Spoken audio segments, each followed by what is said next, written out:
Salut, c'est Yann et bienvenue dans cette nouvelle vidéo, j'espère que tu vas bien. Alors aujourd'hui, je vais répondre à une question qu'on m'a posée sur Instagram en privé et je me suis dit que le mieux était de partager avec toi la réponse parce que c'est vraiment un sujet super intéressant. La question qu'on m'a posée pour en résumer, c'était tout simplement pourquoi je vis dans aussi petit et quels sont les avantages et inconvénients de vivre dans une petite surface. Alors, il faut savoir qu'au tout début, c'est vraiment un challenge pour moi de vivre dans cet appartement qui était 2 fois plus petit que celui que j'avais auparavant. J'avais un appartement de 80 mètres carrés, on vivait à 3 en garde alternée, j'ai 2 enfants que j'avais une semaine sur 2. Donc, on avait vraiment de l'espace, on était vraiment bien. J'ai eu l'opportunité de venir dans cet appartement qui fait un peu moins de 40 mètres carrés, qui a une seule chambre. Là, avant, j'en avais 2. Ça a été vraiment une opportunité et l'occasion de se faire un défi, de voir si on est capable de vivre dans 2 fois plus petit et vivre correctement. Donc ça a été vraiment un challenge. Alors il faut savoir que l'appartement dans lequel là où je suis actuellement, tu le vois, je suis vraiment dans une résidence qui est vraiment top.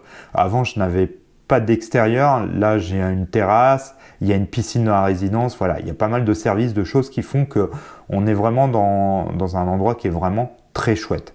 Ce qui était un peu moins le cas avant.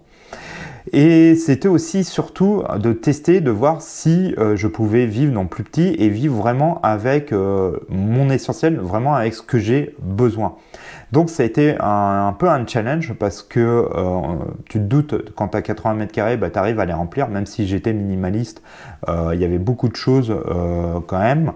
Donc j'ai dû réduire vraiment un maximum mes possessions pour pouvoir vivre dans un espace plus petit. Ce qu'on a réussi à faire, je suis vraiment content avec mes enfants. Eux vivent très bien. Ils sont dans une chambre, ils ont chacun leur espace, mais voilà, ils ont dû limiter aussi eux leurs affaires. Et on a vraiment mis ça un peu comme un jeu de vivre dans plus petit.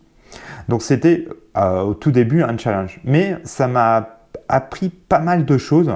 Déjà que je peux vivre dans plus petit et je peux vivre bien, qu'en fait la plupart des choses qu'on peut avoir ou qu'on a, les objets, les bibelots, tout ça, la plupart des choses on n'en a pas besoin.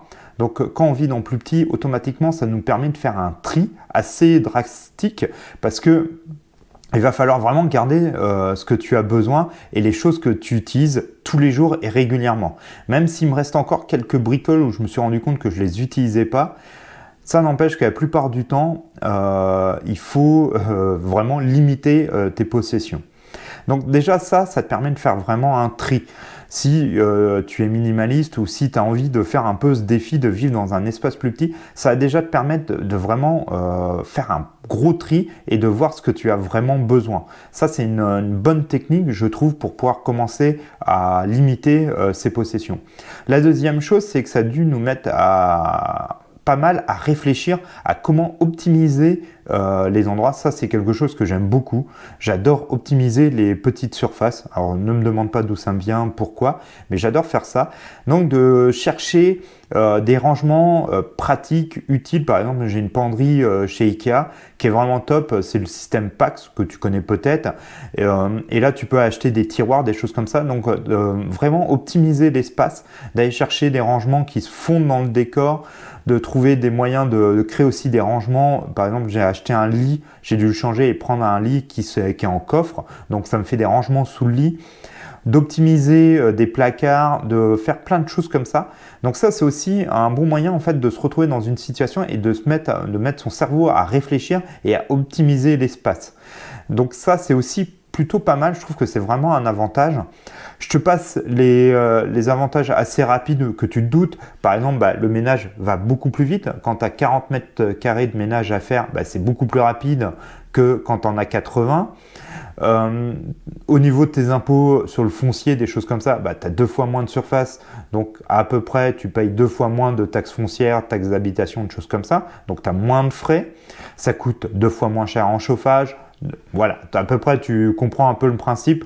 Dans tout le reste, dans toutes les dépenses que tu peux faire habituellement, grosso modo tu divises par 2.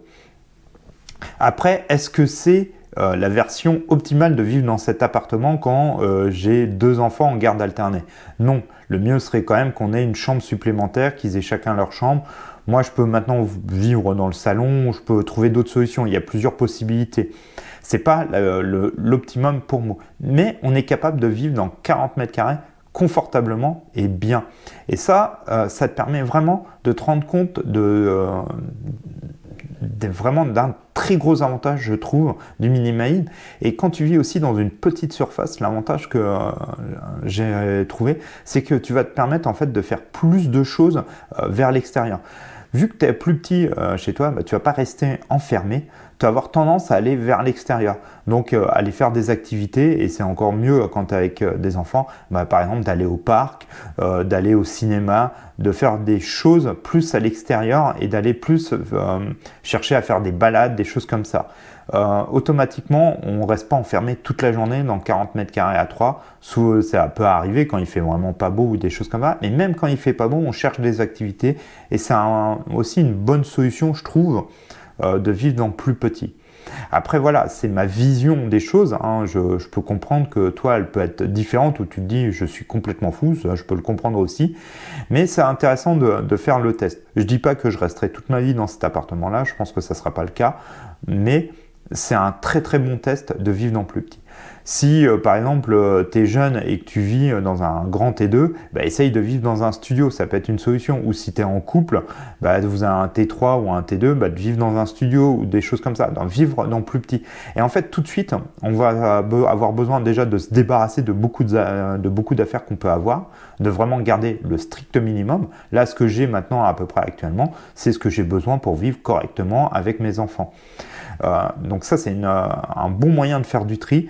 Un déménagement est en plus toujours le bon moment si tu as envie de commencer dans le minimalisme, pour faire du tri, pour se séparer de choses, pour donner des choses, pour les revendre et vice versa. C'est un très bon moyen de le faire.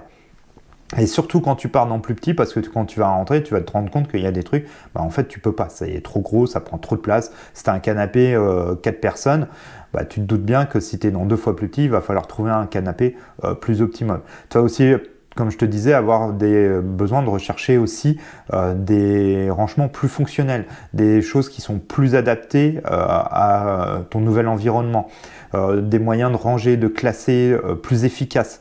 En fait, ça vient un peu tout chambouler, mais c'est je trouve un bon moyen pour démarrer dans le minimalisme, si c'est quelque chose qui t'intéresse ou si tu as envie d'essayer.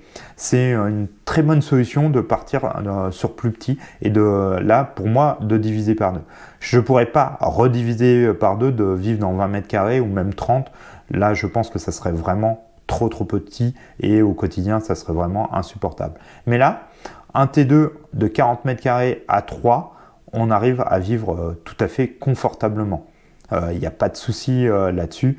Comme je te dis, c'est pas, je pense, après l'optimum pour nous. Il faudrait quand même un peu plus grand pour que chacun ait un espace. Mais il y a des avantages de vivre dans plus petit et c'est une des meilleures choses. Mais l'inconvénient, c'est qu'on a moins d'espace personnel. Donc ça peut créer des frictions, surtout avec des enfants. Ça, c'est un des inconvénients. Je pense qu'en plus, s'ils grandissent, ils auront besoin d'avoir chacun une chambre.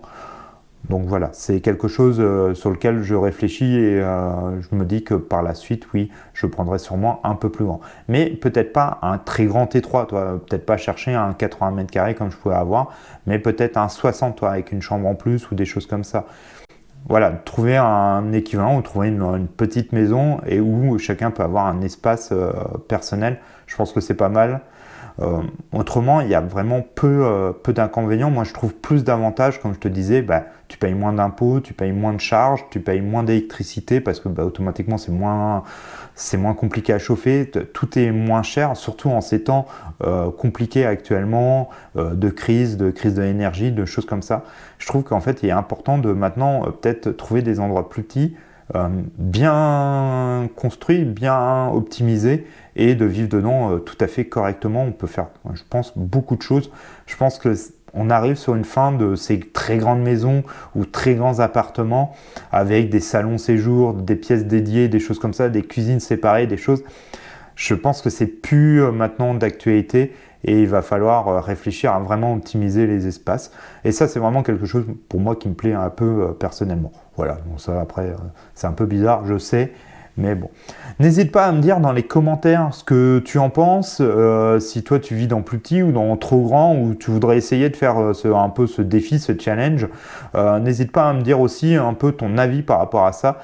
Ça serait un plaisir d'en discuter ensemble et peut-être de refaire une vidéo sur ce sujet. En tout cas, je te dis à très très vite et à une prochaine vidéo. Ciao!